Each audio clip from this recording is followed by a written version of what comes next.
বন্ধুরা, আজকে আমরা রান্না করতে চলেছি একটা ইউনিক রেসিপি, কাঁচা কলার পকোড়া। তো এর জন্য আমরা দুটো কাঁচা কলা ছুলে নিয়েছি। এবার এটাকে আমরা একটা রেসাতে বসে নেব। আমাদের গ্রাইন্ড করা হয়ে গেছে।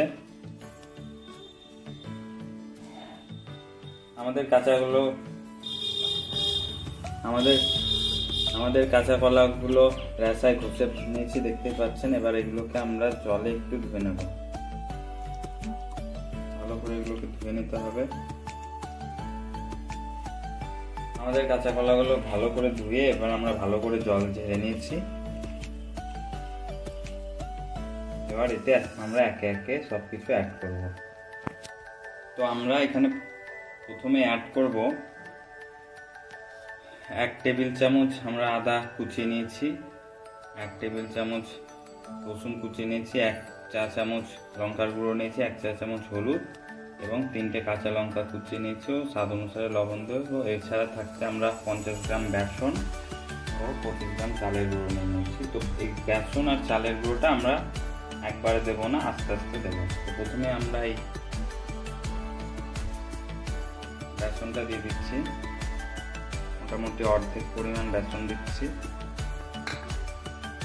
এবং অর্ধেক পরিমাণ চালের গুঁড়ো,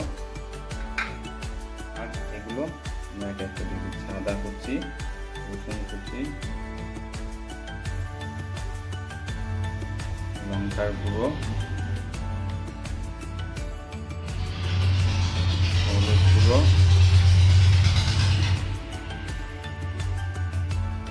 কাঁচা লঙ্কা কুচি, খুব সামান্য পরিমাণ খাবার সোডা অ্যাড করছি আমরা এতে, এবং স্বাদ অনুসারে লবণ দিয়ে দিচ্ছি। এটাকে আমরা ভালো করে মাখিয়ে নেব। মাখানোর পর এবার আমরা একটা মিডিয়াম সাইজের পেঁয়াজ মিহি করে কুচিয়ে এতে দিয়ে দিলাম। দিয়ে আবার এটাকে হালকা হাতে মাখাচ্ছি। দেখতে পাচ্ছেন পেঁয়াজটা থেকে একটু জল ছাড়বে, এই কারণে আমরা এতে বাদ বাকি বেসনটা দিয়ে দিচ্ছি।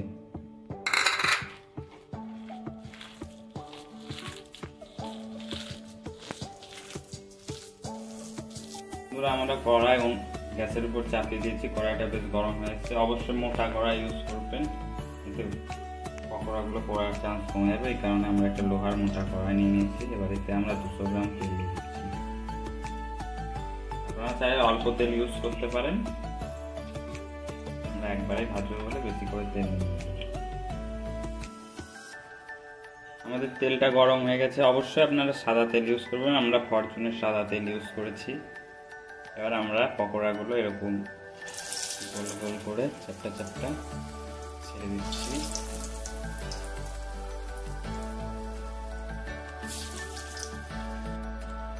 দেখতে পাচ্ছেন আমাদের পকোড়াগুলো ছেড়ে দিয়েছে। অবশ্যই আপনারা গ্যাসের হিটটা কমিয়ে রাখবেন, নয়তো পকোড়াগুলো নিচ থেকে পুড়ে যাবে।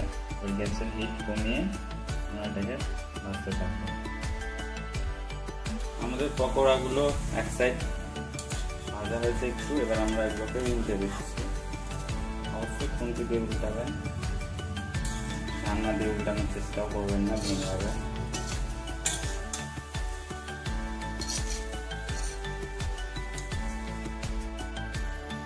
বন্ধুরা, আমাদের পকোড়া ভাজা হয়ে গেছে।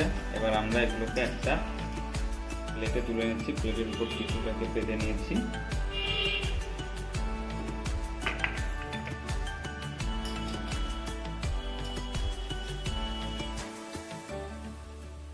অবশ্যই আপনারা লো ফ্লেমে ভাজবেন, তো পকোড়ার ভেতরটা কাঁচা থেকে যাবে।